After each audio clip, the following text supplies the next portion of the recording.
Before you listen, if you enjoy the stories and want to hear more, then please consider subscribing. Most of you listening aren't subscribed, so please take this time to subscribe. Turn on notifications so you'll never miss a story and be the first to hear. You'll also be supporting me. Thank you.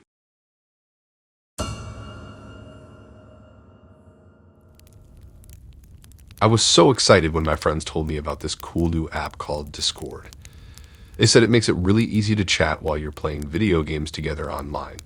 Since we all love Minecraft, Discord sounded perfect for us. After I downloaded it on my laptop, I joined the same server as my friends. There were different chat rooms on there for posting memes, discussing games, and coordinating what Minecraft world we wanted to explore next. It was so fun being able to joke around and talk while mining for diamonds and building our fortresses. We ended up spending every weekend playing Minecraft and hanging out in the Discord chat. It was way better than trying to text or use the janky in-game chat features. Our server was pretty small, with just me and my 3 best friends, and a few of their older brothers. I didn't really pay attention to the other random members. One Saturday while I was on Discord voice chat, focused on building a waterfall for our village, I noticed a new notification pop up. Someone named Pete101 had sent me a direct message saying, "Hey, what's up?" I didn't recognize the username, so I figured he was just a new member of the server being friendly. I sent a quick hello message back, then went back to my Minecraft game. A minute later, though, another message popped up from Pete101. This time he asked how old I was and where I lived. I'm weird. I was hesitant to give any info to this random person, so I just said, I'd rather not say aha. Trying to shrug it off, I kept playing with my friends. But over the next hour, Pete101 kept messaging me, asking questions about my school, my family, the sports teams I liked.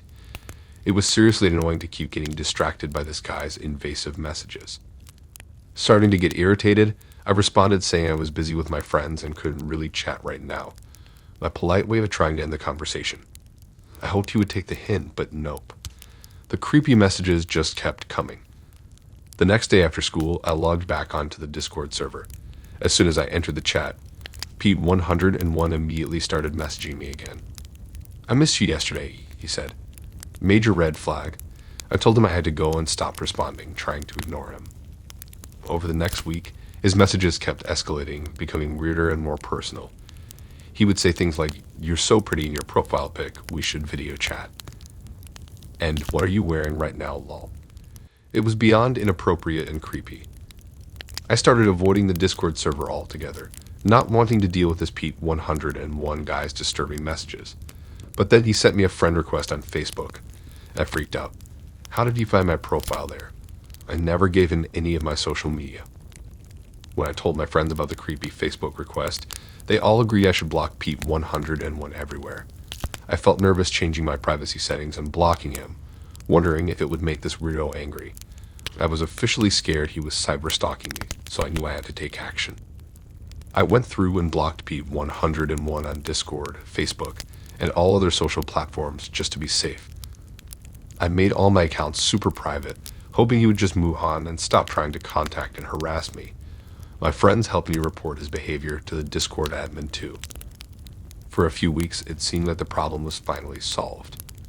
Pete101 stopped trying to message me, and I slowly started to relax again on Discord.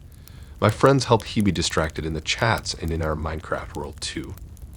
I even made my house into an elaborate castle. But then one evening when I joined the voice channel in Discord, I suddenly heard a familiar voice that made my blood turn cold.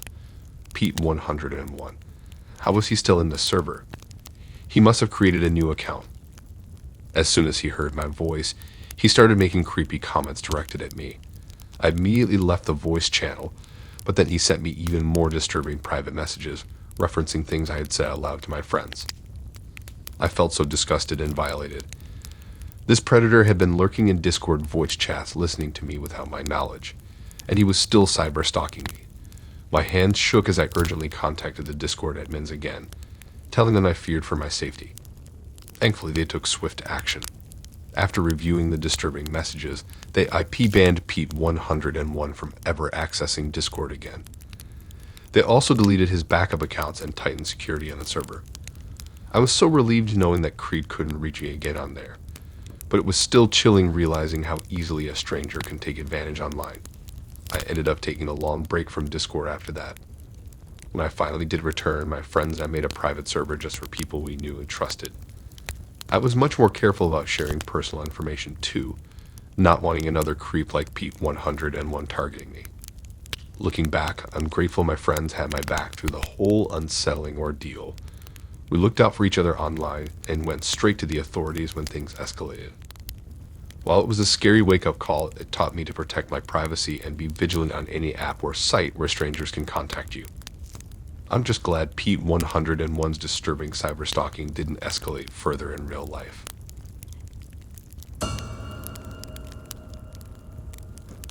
I hadn't logged onto my long-forgotten Discord account in ages. I mainly used it back in my hardcore Minecraft days during middle school to chat with fellow players. But ever since high school took over, I just didn't have time for that anymore. So I was confused when I got a Discord notification on my phone.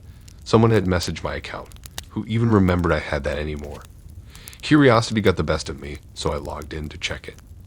The message was from some random user named Unknown2000 that I didn't recognize. All it said was, "I know where you live." I stared at the odd message, slightly creeped out.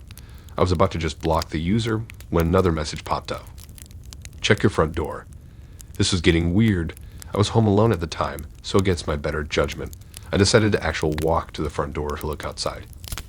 As I peered nervously through the front window, a photo suddenly came through on Discord that made my blood turn to ice. It was an image of me looking out the window. Someone was standing right outside my house taking photos of me in this very moment. I let out a blood-curdling scream and leaped back from the window like it had burned me. My hands were shaking so badly I could barely hold my phone as I stared again at the chilling photo. It was unmistakably me, clear as day. Before I could even process what was happening, another message from Unknown2000 appeared. "I can see you. Let me in." A tidal wave of blind terror surged through every fiber of my being. This wasn't just some random internet troll trying to scare me. They could literally see me inside my own home. My stomach heaved with nauseous panic. Gripping my phone so tightly it dug into my palm, I sprinted from room to room in the house checking every entrance. I triple-bolted the front door, then flew to the back door and slid the deadbolt home with fumbling, frantic hands. I cranked every window I could find down tight and yanked the curtains closed, then ran to check the garage and basement doors were locked up tight. My breath came in ragged, wheezing gasps as I secured every possible way into the house. Exhausted and terrified, I collapsed against the hallway wall, trying to slow my breathing and think rationally. But my mind was racing out of control, imagining the endless horrific things this unknown stalker could do to me while I was trapped here alone. Peering through shaking fingers, I looked again at the messages still rolling in from Unknown2000. They were demanding I'd open the door immediately. When I desperately replied, begging them to leave me alone, they just kept sending photo after photo of me huddled in fear inside my own home. It was clear this person had been spying on me, staking out my house, invading the safety of my home. Bile rose in my throat as I realized they must have been lurking outside for who knows how long, watching my every move, planning their moment to terrorize me. I was only 16. I had no idea how to handle this. They could be lurking anywhere outside waiting to get me. They knew exactly where I lived. I was trapped. When Unknown2000 demanded I pay them $500, I totally panicked. Desperate and terrified, I called my mom at work sobbing and told her everything. She went into full mama bear mode, telling me to lock myself in the basement while she called the police on the way home. Within minutes, squad cars were swarming our street as officers searched for the stalker, but there was no sign of them. The police took down all the threatening Discord messages and photos to investigate. We also filed a restraining order just in case. My mom beefed up security with cameras, alarms, new locks, anything to keep this psycho away if they returned. She drove me everywhere, never letting me leave the house alone. I was embarrassed to be treated like a child, but honestly I felt so much safer. A few agonizing days later, the police returned with news. They had tracked down the anonymous stalker's IP address and devices. He was a known cyber predator who targeted minors like me for sick reasons I shudder to imagine. Discord had permanently deleted his accounts, and the police were getting warrants to seize the creep's computer equipment and press charges. I finally breathed a small sigh of relief knowing this criminal couldn't hide behind a screen anymore. My mom went full mama bear, making sure this monster would be put away where he couldn't hurt any other kids. She held me as I cried, reassuring me I had done exactly the right thing, telling a trusted adult instead of giving in to the demands.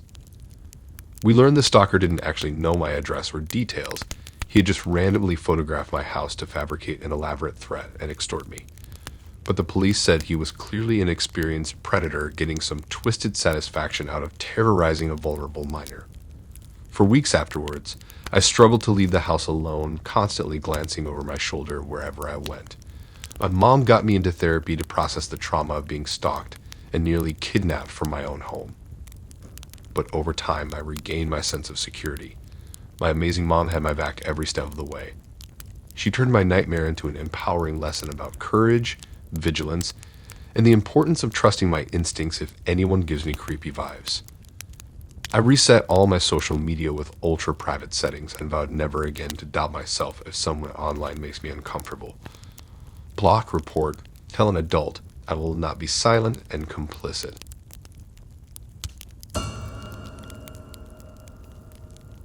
It was a lazy Saturday afternoon that I was bored out of my mind with nothing to do. I decided to call up my friend Zoe on Discord voice chat since we hadn't talked in a few days. I clicked on her username, listening to it ring. After a few seconds she picked up, but something sounded off. "Hey Zoe, is your mic okay? You sound kind of weird and muffled," I said. "Oh yeah, sorry about that. My microphone got messed up so it makes me sound funny now," she explained. Her voice did seem slightly distorted, so I figured she was telling the truth about her mic being damaged. We started chatting about normal things. School, memes, drama among our friends. It felt good to catch up since we hadn't talked much outside of texting lately. I figured we'd just hang up when she had to leave for her dance class in an hour. After we exhausted all the standard topics, Zoe said in an odd, insistent tone, "So enough about me. What's new with you? How's your family? Are you dating anyone yet?" I was a little weirded out since we'd been best friends forever. She already knew all this stuff about me. But I humored her and shared some minor personal updates just in case she'd forgotten. As the conversation went on, the questions she asked started to get really specific and invasive. She wanted to know things like where my parents work, what car I drive, what my house alarm code is. Strange stuff she should definitely already know. Starting to get suspicious, I tried laughing it off and changing the subject. But Zoe kept steering the conversation back to pressing me for more private information and details about my day-to-day life. I glanced at the time. Her dance class was starting soon. I said, "Hey, shouldn't you get going? You're gonna be late." But she ignored my redirection and just kept peppering me with intrusive questions. Something was very wrong here. Why was my best friend since third grade suddenly acting like a complete stranger? I was just about to confront Zoe about this bizarre behavior when my phone dinged. It was an Instagram DM from the real Zoe asking if I was busy. She said she had been locked out of her Discord account for the past half hour and thought it might be hacked. My blood ran cold as I realized the voice on the other end of the Discord call did not actually belong to my best friend. I had been casually chatting for over an hour with a total stranger pretending to be Zoe. Heart pounding, I quickly typed back a warning to Zoe that yes, I had been speaking with her hacker. She replied urging me to hang up and block them immediately before they got any more personal information.